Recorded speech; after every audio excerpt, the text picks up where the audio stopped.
Reports are emerging that a rift is widening amid growing tension between Prince Harry and King Charles. The palace did not murmur this time. It confirmed the unthinkable with the weight of a door slammed shut.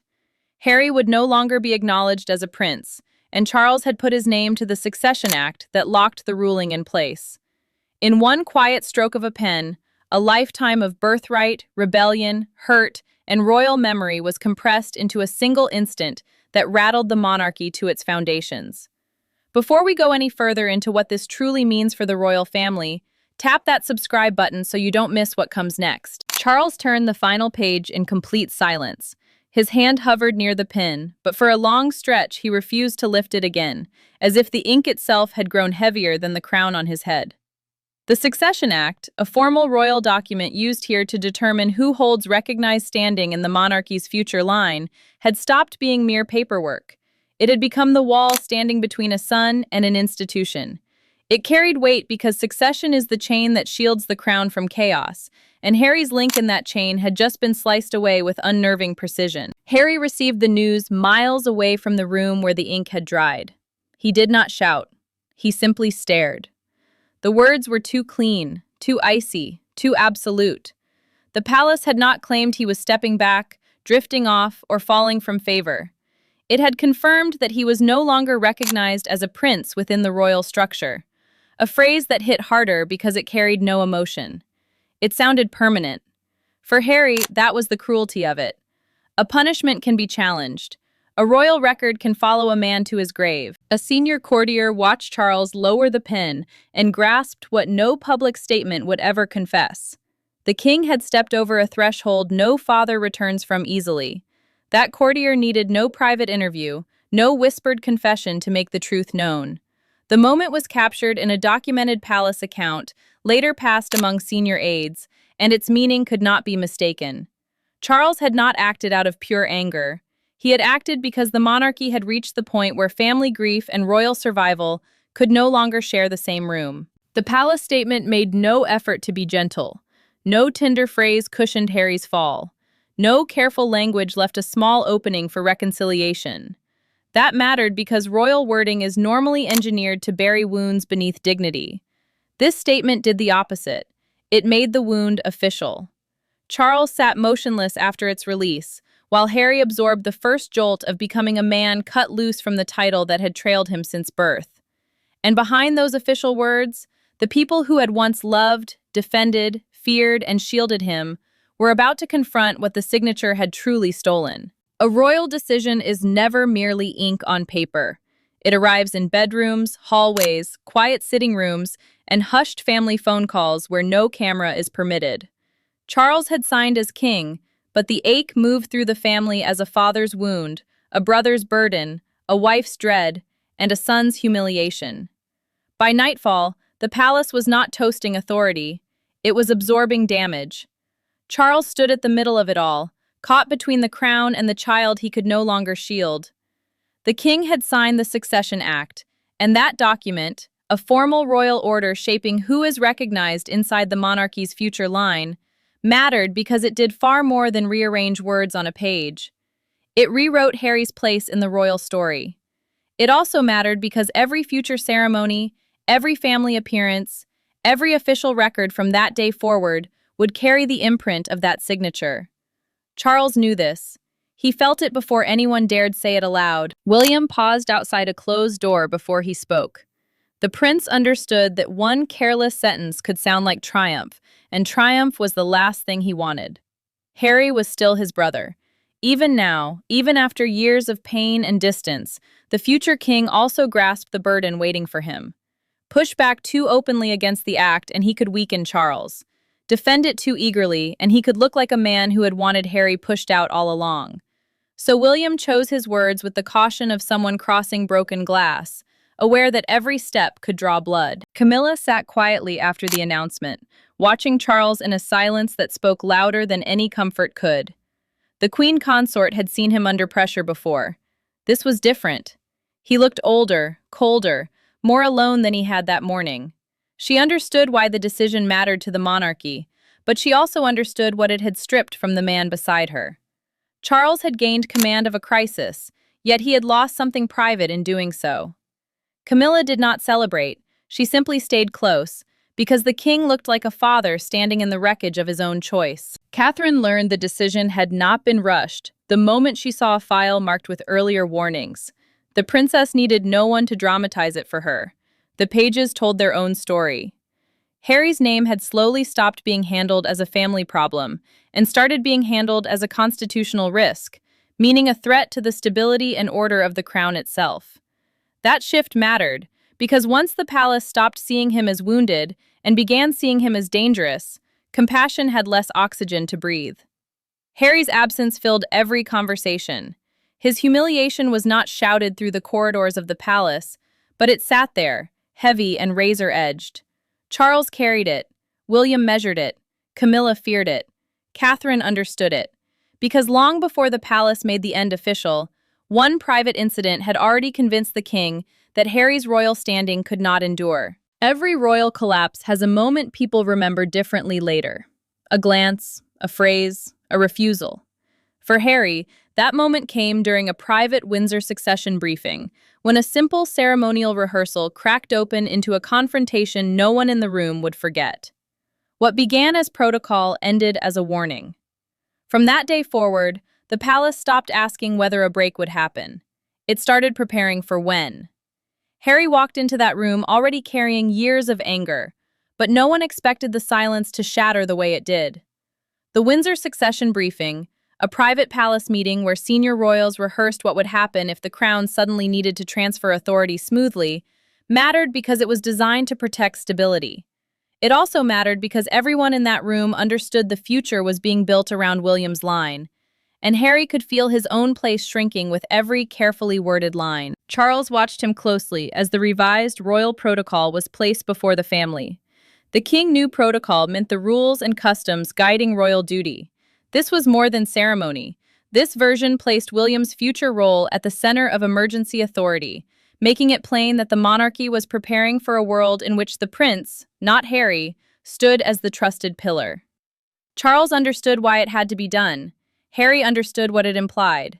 That was the instant the air in the room changed. Harry refused to sign the ceremonial register. The register, a formal record signed to show agreement with palace procedure, sat there like a dare. His voice hardened, and the refusal turned a controlled rehearsal into a personal battle. Charles never raised his voice, but his face shifted. The king saw more than injured pride in that moment.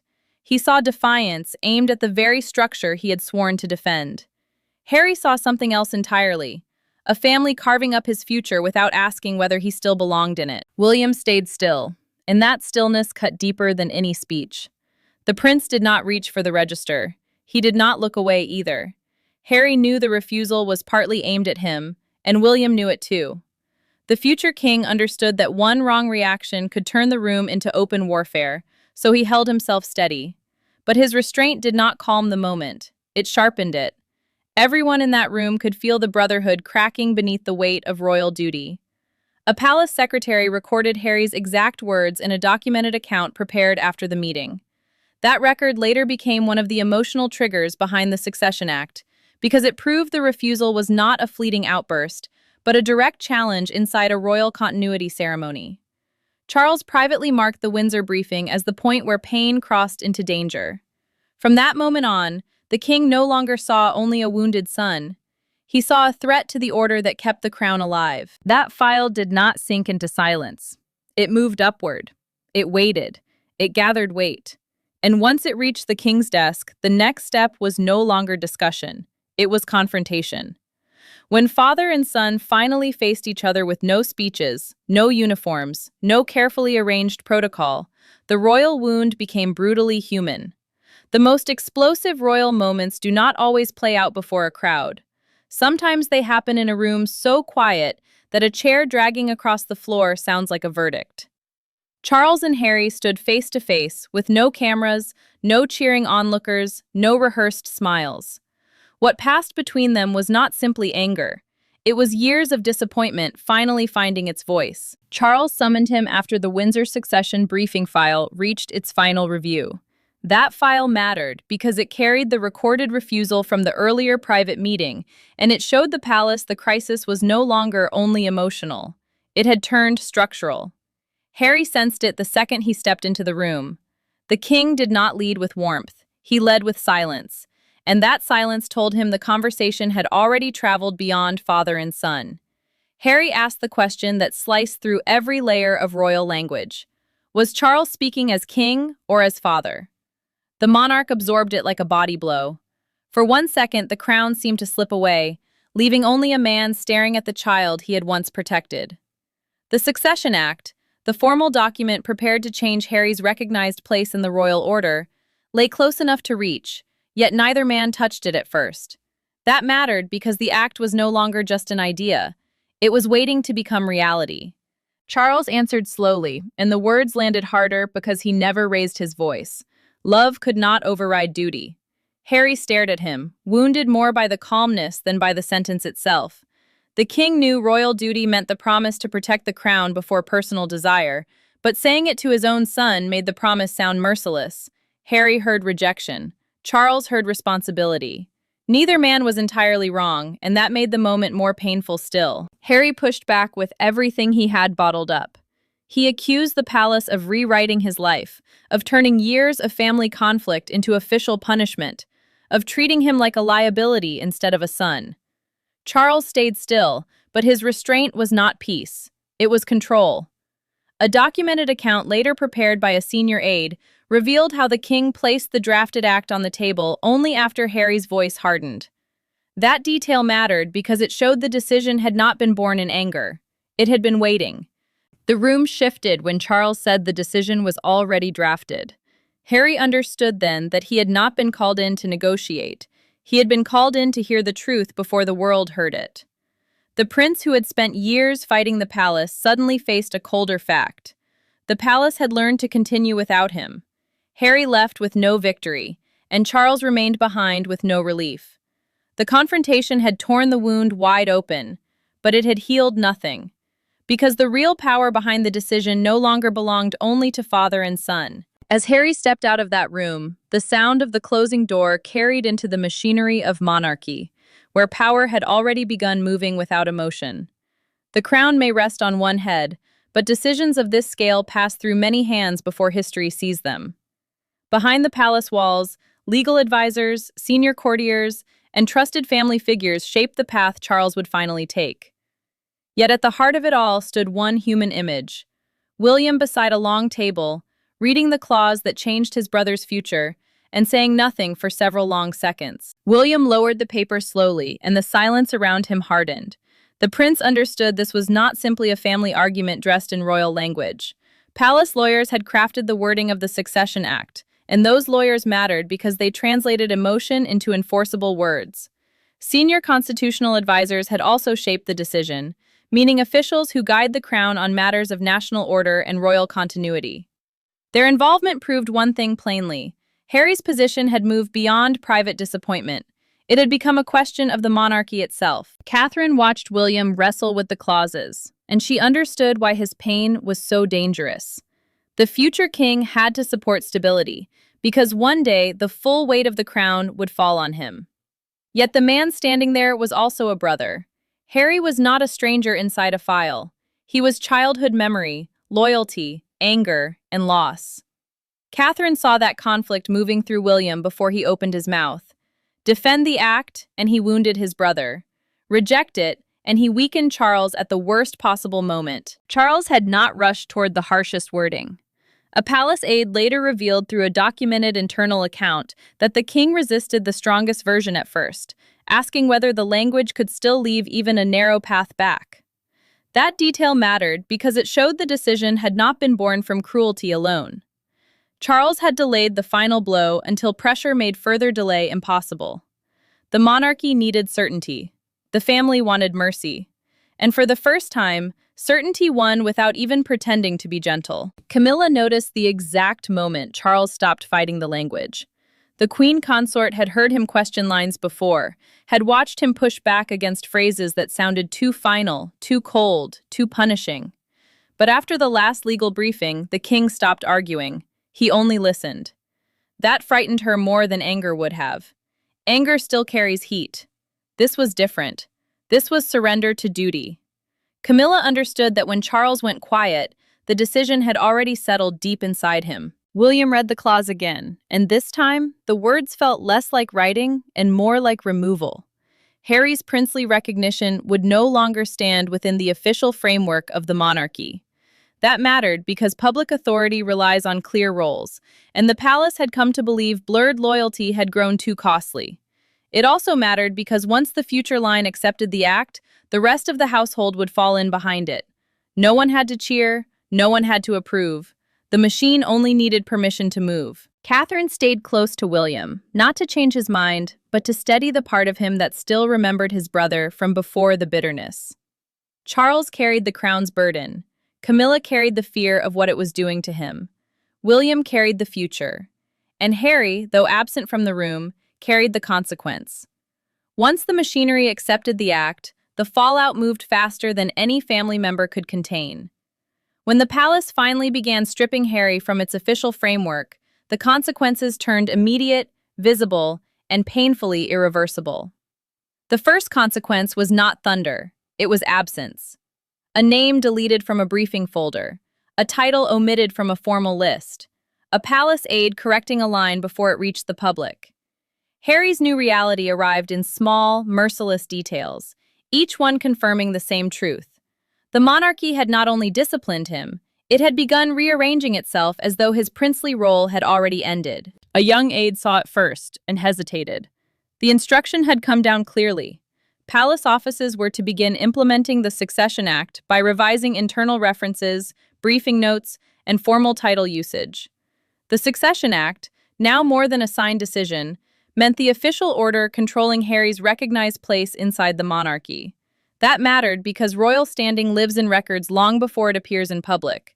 It also mattered because once the language changed behind closed doors, the public version was only a matter of time. Harry's title was pulled from a formal schedule, and the aide froze before pressing the final key.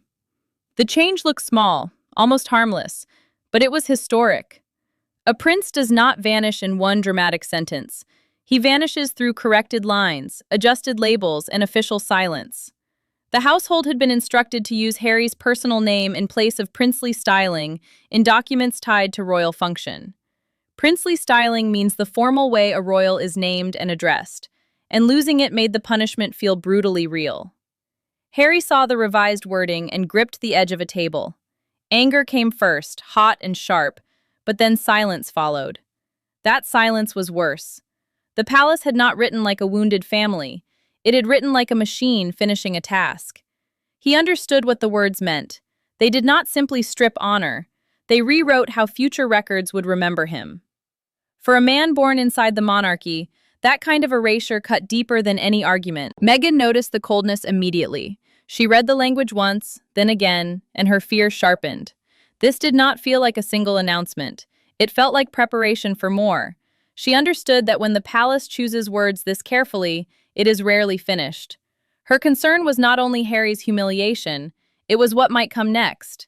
Charities, invitations, family access, public references, every royal connection still hanging by a thread. Charles refused to watch the first corrected release go out. The king turned away as though the act had become unbearable in its final form. He had signed it for stability, yet stability now looked like removal. He had protected the crown, yet the price stood in every deleted word. The monarchy moved forward with calm precision, while the father behind the crown carried a grief no statement could ever confess. The fallout had begun, and no one could slow it. Harry felt it. Meghan feared it. Charles endured it. The palace documented it. But the turning point would not come from courtiers or files. It would come from a private conversation that stripped the crisis down to blood. Because after titles, files, and statements had done their damage, only one question remained. Could anything human survive what the crown had just done? There are moments when shouting would be easier than silence. William and Harry finally faced each other without advisors, without palace language, without anyone left to translate pain into protocol. The room needed no accusations. It already carried too many. Two brothers stood on opposite sides of a decision that had reshaped both lives, and for once, neither could pretend the damage belonged to the crown alone. William walked in knowing he could not undo Charles's signature. The prince understood the Succession Act had already moved beyond private pain, and Harry understood his brother had accepted it. The act, in plain terms, was the royal decision that reshaped Harry's recognized standing inside the monarchy's future order.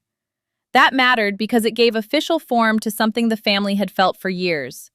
It also mattered because once Charles signed it, William could not treat the decision like an argument still open to be won. Harry looked at him with the kind of hurt that anger cannot fully mask.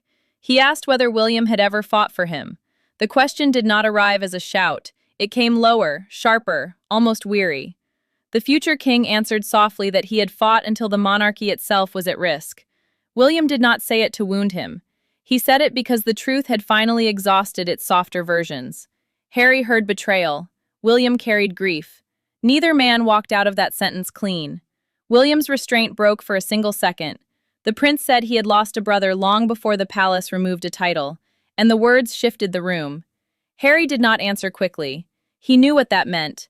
The title had become the public symbol, but the private collapse had started earlier. In interviews, accusations, exits, and silences neither brother could take back.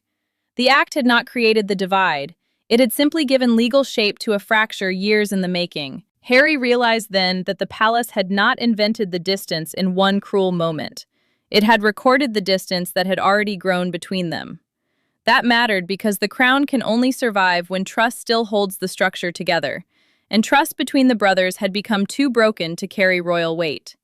It also mattered because William was not offering victory. He was offering a boundary. Family love could still exist somewhere in the ruins, but royal trust could not be revived by feeling alone. William did not reach for triumph, and Harry did not reach for forgiveness. The future king stood with the burden of tomorrow on his shoulders, while his brother stood with yesterday collapsing behind him. A documented palace account later described the meeting as brief, quiet, and devastating, confirming that neither man raised his voice. That made it worse. Their silence achieved what shouting could not. It proved the damage had passed beyond argument. Harry left first. William stayed behind for a moment, not because he had won, but because moving felt too close to accepting the end.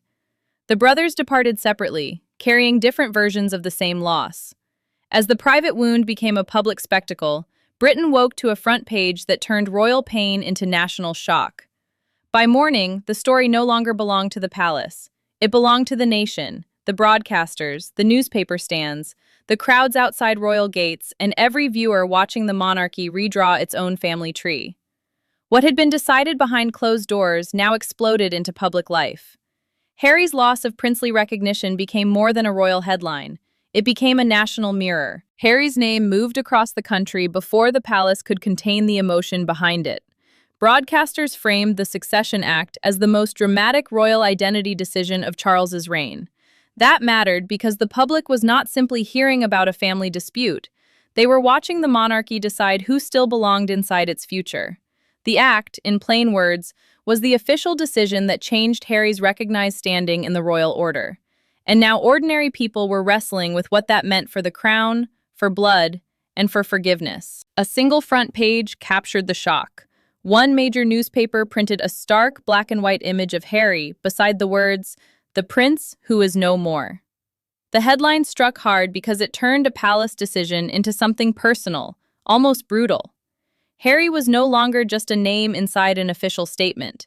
He was the face of a national argument. Some saw consequence, some saw cruelty. Everyone saw history being rewritten in public. A crowd gathered outside Buckingham Palace, and the silence there felt as powerful as anger. Some people shook their heads. Others argued softly. One elderly woman speaking into a television microphone during a live broadcast said, "A family can survive scandal, but not a son being erased." Her words spread because they gave shape to what many could not say. The palace communications team had prepared controlled lines, but the public mood moved faster than any explanation. Once emotion takes hold, even the crown struggles to slow it down. Charles heard the reaction from inside the palace, and the storm reached him before any advisor could soften it. The king closed his eyes when a broadcaster described the decision as the day birthright met consequence. That phrase mattered because it captured both sides of the wound. Harry had been born into royal identity, but the monarchy had judged his actions as too costly to overlook. Charles was not surprised by the backlash. He had expected it, but expecting it did not make the sound of it easier to bear. Harry felt the nation splitting around his name, and the split cut almost as deep as the act itself. To some, he had finally faced the price of broken trust. To others, he had been stripped of something no father should take from a son. The public reaction turned his private humiliation into a shared argument about loyalty, punishment, and power. The palace wanted order, the people wanted meaning, and between those two forces, Harry became the symbol of a family buckling under the weight of the crown. The noise grew, then settled into something colder. Charles remained wounded. Harry remained exposed. The palace remained standing.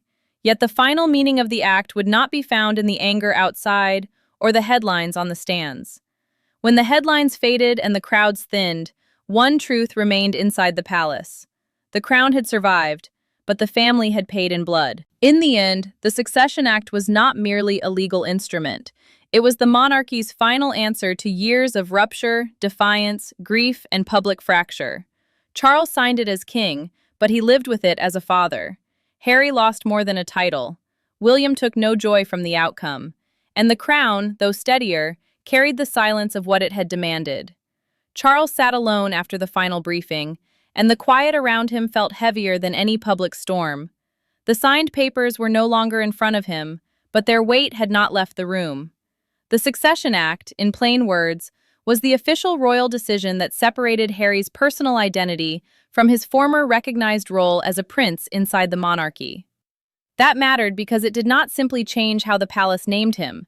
It changed how history would place him. Harry understood the truth slowly, then all at once. The palace had not merely pushed him away, it had rewritten how the future would remember him. That mattered because royal identity is not only personal, it lives in records, ceremonies, public language, and family memory. To lose that recognition was to lose the bridge between the boy born into the crown and the man now standing outside its official protection. Harry could fight anger, he could fight headlines, but he could not fight a record that had already been changed. William carried no joy from the outcome. The prince understood that the future crown was now clearer, but colder. The line ahead looked steadier because the boundary around Harry had finally been drawn. Yet that same boundary made the monarchy feel less like a family and more like a fortress. William knew why Charles had signed. He knew why the advisors had pushed. He knew why the crown needed certainty. But knowing the reason did not remove the grief. It only made the grief quieter. Catherine saw the emotional truth others avoided. This was not triumph. This was not revenge. This was not cleansing. It was a royal amputation.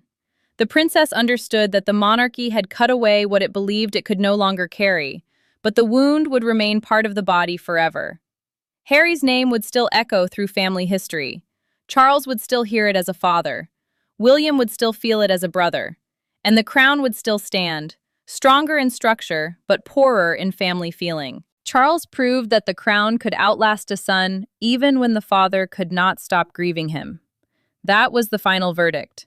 The monarchy survived because it chose continuity over comfort, order over emotion, and duty over repair. Harry became the price of that survival.